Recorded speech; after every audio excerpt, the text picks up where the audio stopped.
साबित होगा कि हम इसको न्याय देते हैं या नहीं। धन्यवाद मान्यवर, आपने एक अत्यंत गंभीर विषय पे मुझे अपनी बात कहने का मौका दिया। मान्यवर, देश की राजधानी दिल्ली, जहां पर महामहिम राष्ट्रपति रहती हैं, जहां पर हमारे प्रधानमंत्री जी रहते हैं, पूरी सरकार रहती है, तमाम देशों के एम्बेसीज हैं, इस संसद से कुछ किलोमीटर के दूर मान्यवर पालम के क्षेत्र में एक अग्निकांड हुआ और उस अग्निकांड में राजेंद्र कश्यप जी का पूरा परिवार समाप्त हो गया मान्यवर, पूरा परिवार। उनका बड़ा बेटा, 2 बहुएं, 3 छोटी छोटी बच्चियां, उनकी पत्नी और उनकी एक बेटी मान्यवर।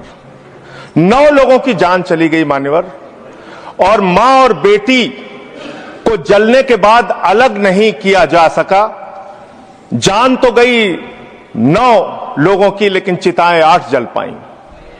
इतनी दुर्भाग्यपूर्ण घटना हुई, लेकिन बड़े अफसोस के साथ कहना पड़ रहा है मान्यवर, जब वो लोग चीख रहे थे, चिल्ला रहे थे, उनके बच्चे कह रहे थे हमें बचा लो बचा लो, जो फायर ब्रिगेड की गाड़ियां गईं, उसकी हाइड्रोलिक सीढ़ी खुल नहीं रही थी।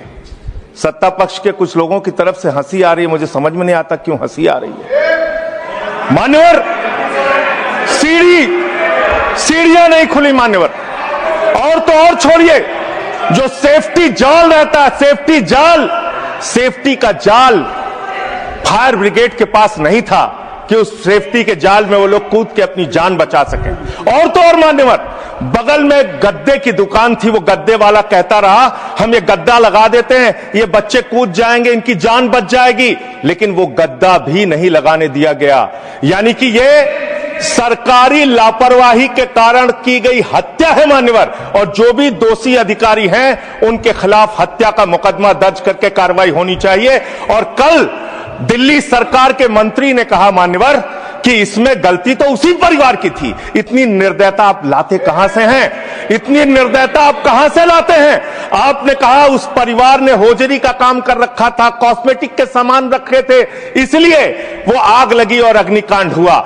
मैं यहां के मंत्री को भी चाहता हूं कि उसके खिलाफ भी कार्रवाई हो और उनका इस्तीफा होना चाहिए। इतना ही नहीं मान्यवर, जब हमारे राष्ट्रीय अध्यक्ष केजरीवाल जी शोक संवेदना व्यक्त करने गए तो वहां के स्थानीय विधायक ने हमारे एक पूर्व विधायक विनय मिश्रा पर हमला किया, वहां शोक सभा को भी डिस्टर्ब किया।